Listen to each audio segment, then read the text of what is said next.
thought about the audio trailer, the music, sound and design, and how he has had this experience of putting the heart into this film. I think sound and design is the heart of it.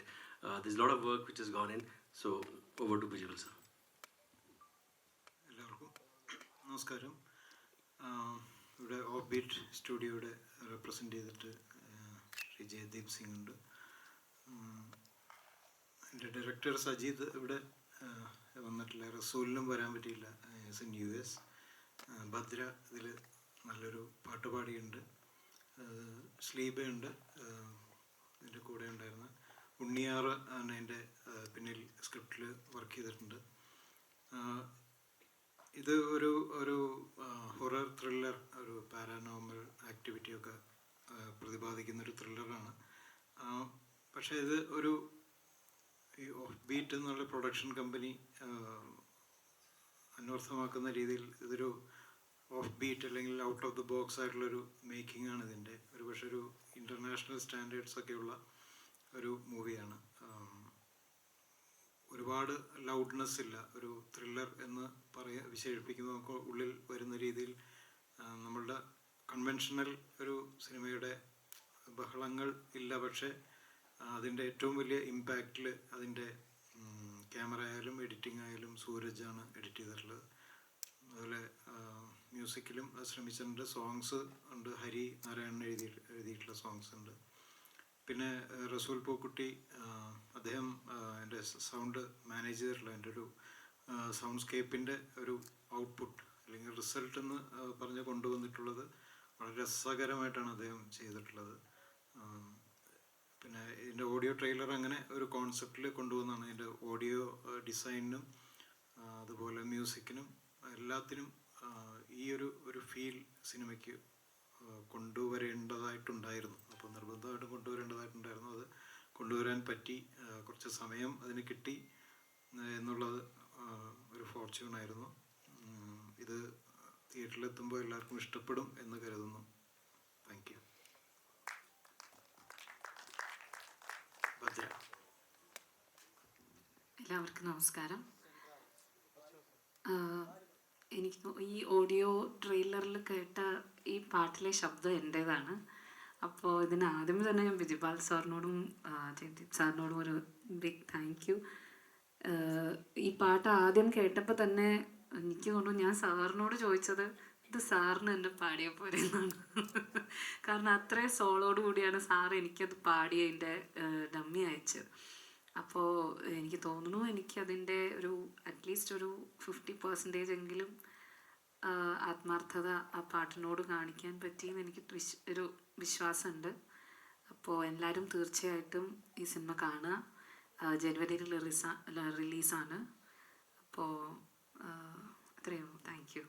എന്നോട് പറഞ്ഞിരുന്നു 2 line ഈ പാട്ട് പാടണം എന്നുള്ളത്. അപ്പോൾ ചെപ്പിലടച്ചൊരു മുത്തുപോലെ, ദക്ഷകൻ കാക്കുന്ന രത്നം പോലെ, നാട്ടരജന്റെ അറപ്പുരയിൽ പാർക്കും മുകിലെത്തി Thampatti.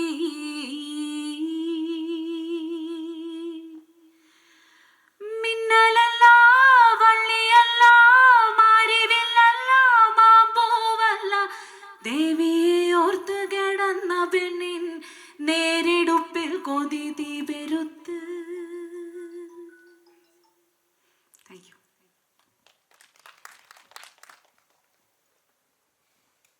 Hello, Namaskaram. Thank you for inviting me. It's an honor to be here. ഇതിൻ്റെ ഈ സിനിമയുടെ ഡയറക്ടർ സജീദ് ഒരു ഡിയർ ഫ്രണ്ടാണ്.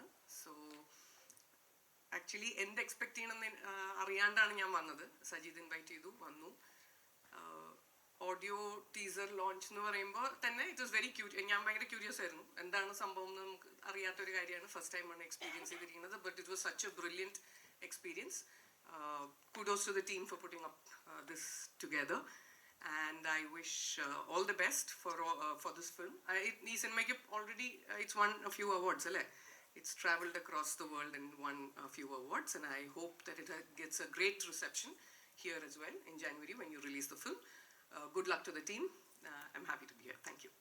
Sir, the audio matram release aakana plan enda audio release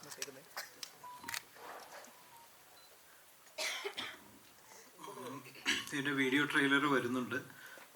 audio റിലീസാക്കണം എന്ന് തോന്നിയത് ഇത് സൗണ്ടിന് ഈ സിനിമയ്ക്ക് ഒരുപാട് സംസാരിക്കാനുണ്ട് എന്നുള്ള ഒരു കോൺസെപ്റ്റിൽ തന്നെയാണ് സിനിമ കൺസീവ് ചെയ്തിട്ടുള്ളത്. അപ്പോൾ സൗണ്ടിന് ആദ്യം ശബ്ദത്തിൻ്റെ സൗണ്ട് സ്കേപ്പ് എന്ന് നമ്മൾ പറയില്ലേ, ഇൻക്ലൂഡിങ് മ്യൂസിക്, സൗണ്ട് ഡിസൈൻ, എല്ലാത്തിനും ഈ സിനിമയുടെ ഇനി വരാൻ പോകുന്ന സിനിമയ്ക്ക് ഒരു ക്യൂരിയോസിറ്റി ക്രിയേറ്റ് ചെയ്യാൻ പറ്റുമോ എന്നുള്ളൊരു അന്വേഷണത്തിൻ്റെ ഭാഗമാണ് റസൂലിൻ്റെ ഐഡിയ ആയിരുന്നു അത് നമുക്കങ്ങനെ ഒരെണ്ണം ചെയ്യണമെന്നുള്ളത്. അപ്പോൾ അത് ആദ്യഘട്ടം എന്നുള്ള രീതിയിൽ ഒരു സൗണ്ട് ട്രെയിലർ, പിന്നെ ഉറപ്പായിട്ടും അങ്ങനെ ആദ്യമായിട്ട് നമ്മൾ ചെയ്യുമ്പോൾ അതിനൊരു അറ്റൻഷൻ കൂടി കിട്ടും എന്നൊരു പ്രതീക്ഷ ഉണ്ടായിരുന്നു. അല്ല, ഇതിൽ 4 പാട്ടുകളുണ്ട്. അതും 4 എണ്ണം ഒരുപാട് പ്രത്യേകതകളുള്ള പാട്ടാണ്. 2 എണ്ണം ഒരു ഫോക്കിഷ് ആയിട്ടുള്ളൊരു പാട്ടാണ്. പിന്നെ ഒരെണ്ണം ഒരു ഉറുദു സോങ് ഉണ്ട്. പിന്നെ അതൊരു ഇൻ്റർനാഷണൽ സിംഗറാണ് പാടിയിട്ടുള്ളത്, സെയ്ബ് എന്ന് പറയുന്നത്. നിങ്ങൾ ഈ എന്താ പറയുക, കോക്ക് സ്റ്റുഡിയോയിലൊക്കെ സെർച്ച് ചെയ്താൽ ഒരുപാട് മില്യൺസ് ഓഫ് വ്യൂസ് ഉള്ളൊരു സിംഗറാണ്. പിന്നെ 2 മലയാളം പാട്ടുകൾ ഹരിനാരായൺ എഴുതിയിട്ടുണ്ട്. അങ്ങനെ സൂരജ് സന്തോഷ് പാടിയിട്ടുണ്ട്. പിന്നെ നമ്മൾ ഒരുപാട് നാളുകളായിട്ട് ഒരു ഓൾട്ടർനേറ്റീവ് മ്യൂസിക് ഇൻഡസ്ട്രിയിൽ നമ്മൾ ആ VL എന്നൊക്കെ പറയുന്ന ബാൻഡ് നമ്മൾ അറിയാമല്ലോ, അതിൽ ആദ്യം പാടിക്കൊണ്ടിരുന്ന ആനന്ദ് എന്ന് പറയുന്നൊരു സിംഗറുണ്ട്. ഇപ്പോൾ US-ലാണ്. അദ്ദേഹത്തിൻ്റെ ഒരു ചേക്കേലടിക്കും മുമ്പേ എന്ന് പറയുന്ന പാട്ട് വലിയ ഹിറ്റായിരുന്നു ആ സമയത്ത്. അദ്ദേഹം ഇതിലൊരു പാട്ട് പാടിയിട്ടുണ്ട്. അപ്പോൾ അങ്ങനെ ഒരുപാട് വൈവിധ്യമുള്ള ഒരു ഗാനങ്ങളും ഉണ്ടെന്ന് വിശ്വസിക്കുന്നു. സാർ, ഒരു പാരാനോർമൽ ഹൊറർ ചിത്രം എന്ന് പറയുമ്പോൾ നമുക്ക് ഏകദേശം നമ്മൾ ഒരുപാട് ചിത്രങ്ങൾ കാണുന്നതാണ്. അപ്പോൾ സൗണ്ടിന് ഒരുപാട് പ്രാധാന്യമുള്ളതാണ്. പല രീതിയിൽ ട്രീറ്റ്മെൻറ്റ് നമുക്ക് കണ്ടിട്ടുണ്ട്. ഇങ്ങനൊരു ചിത്രം ഇപ്പോൾ എത്ര അവാർഡുകൾ നേടുന്നു, അപ്പം സൗണ്ടിന് ഒരുപാട് പ്രാധാന്യമുണ്ടോ? എന്ത് ഡിഫറൻസ് ആണ് കൊണ്ടുവരാൻ ശ്രമിച്ചിട്ടുള്ളത്? സൗണ്ടിന് പ്രാധാന്യമുണ്ട്. അതുകൊണ്ടാണ് ഒരു ഓഡിയോ ട്രെയിലർ പ്ലാൻ ചെയ്തത്. സൗണ്ടിന് പ്രാധാന്യമുണ്ടെന്നുള്ളത് മാത്രമല്ല, ഇതിൻ്റെ സിനിമയുടെ ട്രീറ്റ്മെൻറ്റ്, ഇതൊരു ഫ്രഷ് ആയിട്ടുള്ളൊരു ഐഡിയ അല്ല. പൊതുവേ നമ്മൾ കേൾക്കുമ്പോൾ പാരാനോർമൽ ത്രില്ലർ എന്ന് പറയുന്നത് ഒരു പുതിയൊരു ഐഡിയ അല്ല.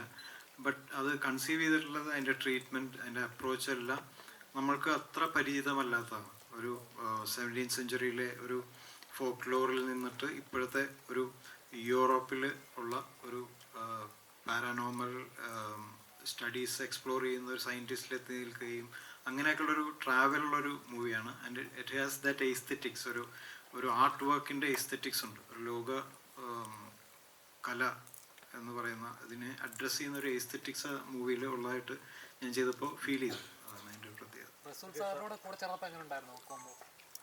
ആദ്യമായിട്ടല്ല എനിക്ക് വർക്ക് ചെയ്യാൻ പറ്റുന്നത്. ഉറപ്പായിട്ടും അദ്ദേഹം ഒരു വളരെ ഫ്രണ്ട്ലിയാണ്, വളരെ ക്രിയേറ്റീവാണ് സംസാരത്തിലും. നമ്മൾ ഇതിനു മുമ്പും ഇപ്പോൾ അത്തേമാരി പോലെയുള്ള സിനിമയും ഒക്കെ ചെയ്തിട്ടുള്ളതാണ്. അപ്പോൾ ആ സമയത്ത് നമ്മൾ ഇൻട്രാക്ട് ചെയ്യുമ്പോൾ സിനിമ മാത്രമല്ല, ഈസ് കൈൻഡ് ഓഫ് എല്ലാവർക്കും അറിയാം, അദ്ദേഹം വളരെ സോഷ്യലി പൊളിറ്റിക്കലൊക്കെ വെൽ അവെയർ ആയിട്ടുള്ളൊരു ആളാണ്. അപ്പോൾ അങ്ങനെ വളരെ കൺസ്ട്രക്റ്റീവായിട്ടുള്ള സംസാരത്തിലൊക്കെ പോകുന്നൊരു ആളാണ്. അപ്പോൾ ആ രീതിയിൽ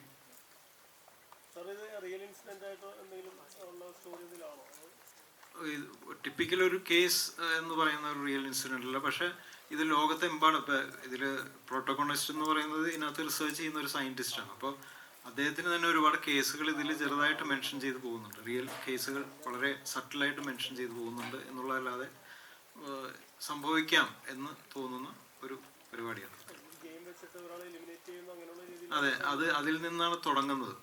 അതിൽ നിന്ന് തുടങ്ങി അത് ഈ പറഞ്ഞ പോലെ ഒരു ലീനേജിൻ്റെ ഒരു ബന്ധത്തിൻ്റെ, അല്ലെങ്കിൽ പറഞ്ഞ പോലെ ജന്മങ്ങൾക്കപ്പുറത്തുള്ള എന്നൊക്കെ പറയുന്ന ഈ പാരാനോർമലൊക്കെ ആയിട്ട് സംസാരിക്കുമ്പോൾ അങ്ങനെയൊക്കെ പറയാറുണ്ടല്ലോ. അപ്പോൾ അതിൻ്റെ വളരെ എന്താ പറയുന്ന നമുക്ക് ഒരുപാട് ക്യൂരിയോസിറ്റി വരുന്ന ഒരു ത്രെഡാണ് ഇപ്പോൾ ഉണ്ണിയാറിൻ്റെ സഹായത്തോടെ എൻ്റെ സ്ക്രിപ്റ്റ് വർക്ക് ചെയ്തിട്ടുള്ളത്. മലയാളമാണ് ബേസിക്കലി. ബട്ട് റിലീസ് ചെയ്യുന്നുണ്ട് തമിഴിലും കന്നഡയിലും ഹിന്ദിയിലും റിലീസ് ചെയ്യുന്നുണ്ട്. തിയേറ്ററിക്കലാണ് പ്യൂർലി. വടക്കനെ ഫോക്ലോർ, ഇപ്പോൾ ഒരു തെയ്യത്തിൻ്റെ ഒരു ഇത് കണ്ടല്ലോ. ഇപ്പോൾ തെയ്യം ഒരുപാട് നമ്മളിപ്പോൾ കാണുന്നുണ്ട്, ഒരുപാട് സിനിമകളിൽ കാണുന്നുണ്ടെങ്കിലും ഞാൻ നേരത്തെ പറഞ്ഞ പോലെ നമുക്ക് ഒരു യൂണീക്നെസ് ഈ സിനിമയിൽ നമുക്ക് തരാൻ പറ്റുമെന്നാണ് ഞാൻ കരുതുന്നത്. ഇപ്പോൾ വടക്കൻ എന്നുള്ള വാക്കും അതിനെ റെപ്രസെൻ്റ് ചെയ്യുന്നതാണ്. ഒത്തിരി പ്രാധാന്യമുള്ള ഒരു സൗണ്ടിന് ഒത്തിരി പ്രാധാന്യം കൊടുത്ത് ചെയ്തതാണല്ലോ. അപ്പോൾ ഒരു പരിധിവരെ ഇപ്പോൾ എല്ലാ തിയേറ്റേഴ്സിലും നിങ്ങൾ ഇപ്പോൾ എന്ത് ക്രിയേറ്ററിനെ സംബന്ധിച്ചിടത്തോളം അത് ഏത് തരത്തിലുള്ള ഒരു ടെക്നോളജി യൂസ് ചെയ്യുന്ന തിയേറ്ററുകൾ കാണണം എന്നാണ് പറയുന്നത്? ഒബ്വിയസ്ലി ഇത് അറ്റ്മോസ് മിക്സാണ്.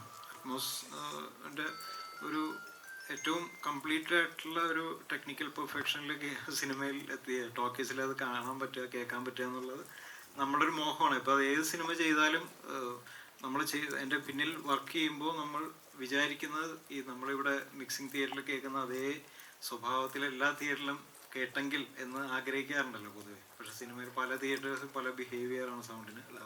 അതുകൊണ്ട് തന്നെയാണ് ചോദിച്ചത്. കാരണം എന്ന് വെച്ച് കഴിഞ്ഞാൽ ചില തിയേറ്ററുകളിൽ നമ്മൾ ചെല്ലുമ്പോൾ ഒരേ സിനിമ തന്നെ രണ്ട് സ്ഥലത്ത് കാണുമ്പോൾ രണ്ട് ഫീലിങ്സ് ഉണ്ടാകും. നമുക്ക് അതിനകത്ത് ഒരു പരിധിവരെ നമുക്ക് ഒരു സോഴ്സ് സ്പേസിൽ നിൽക്കുന്ന ഒരാൾക്ക് ഒരു പരിധി കൂടുതൽ നമുക്കൊന്നും ചെയ്യാൻ പറ്റില്ല. കാരണം അതിൻ്റെ കാലിബ്രേഷൻ, സ്പേസിങ്, അക്കോസ്റ്റിക്സ് എല്ലാം അതിനകത്ത് ഡിസിസീവായിട്ട് നിൽക്കുന്ന ഒരു കാര്യമായിട്ട് നമുക്ക് അതിൽ ഒരുപാട് കാര്യങ്ങൾ നമുക്ക് ചെയ്യാൻ പറ്റില്ല. അതാണ് എൻ്റെ ഒരു വ്യത്യാസം. അത് സൗണ്ടിൽ മാത്രമല്ല, പ്രൊജക്ഷനിൽ നമ്മൾ കാണാറുണ്ടല്ലോ, പ്രിസിഷൻ വ്യത്യാസങ്ങൾ കാണാറുണ്ടല്ലോ. സാർ ഇത് ഡോക്യുമെന്ററി മോഡാണ്. ഇപ്പോൾ ഫുട്ടേജ് എന്നൊരു ചിത്രം ഇറങ്ങിയായിരുന്നു. അല്ല, അങ്ങനെയല്ല. അത് അതിനകത്ത് ഫുട്ടേജ് എന്നുള്ളത് ഈ പറഞ്ഞ പോലെ കാൻഡിഡ് ആയിട്ടുള്ള അങ്ങനെയുള്ള ഷോർട്സിൽ യൂസ് ചെയ്തിട്ടുണ്ട് ഉറപ്പായിട്ടും. ബട്ട് കംപ്ലീറ്റ്ലി അങ്ങനെയല്ല. അതിനകത്ത് ഒരു camera the DOP is also a foreigner, Japanese സിനിമാറ്റോഗ്രാഫറാണ്. അപ്പോൾ അവരും അത് വളരെ മിടുക്കോടെ അത് ഉപയോഗിച്ചിട്ടുണ്ടെന്നുള്ളതാണ്. ഇപ്പം കങ്കുവ പോലൊരു ചിത്രം ഇറങ്ങിയായിരുന്നു. പ്രേക്ഷകർ ഏറ്റവും കൂടുതൽ പറഞ്ഞത് എൻ്റെ സൗണ്ടിനെ കുറിച്ചാണ്. കാരണം ഒരു തിയേറ്ററിൽ പോയി ഇരിക്കാൻ പറ്റുന്നില്ല, ഇത് ചെവി അടിച്ചു പോകുന്ന പോലെയുള്ള ശബ്ദമാണ് കേൾക്കുന്നത്. അപ്പം ഇതേപോലൊരു ചിത്രം ചെയ്യുന്ന സമയത്ത് അത് ശ്രദ്ധിച്ചായിരുന്നു? ഉറപ്പായിട്ടും ശ്രദ്ധിച്ചു. അതെ, ആ സിനിമയെക്കുറിച്ച് റസൂല് തന്നെ അഭിപ്രായപ്പെട്ടതായിട്ടാണ് ഞാൻ ഇടയ്ക്ക് കണ്ടത്. അപ്പോൾ അദ്ദേഹത്തിന് അതിൻ്റെ എല്ലാ ഗ്രാമറും അറിയാവുന്ന ഒരാളാണ്. ഉറപ്പായിട്ടും അത് നമ്മളൊരു ഡിസ്റ്റോർട്ടിങ് ലെവലിലേക്കൊന്നും സൗണ്ടിനെ അദ്ദേഹം ഒരിക്കലും കൊണ്ടുപോകില്ല.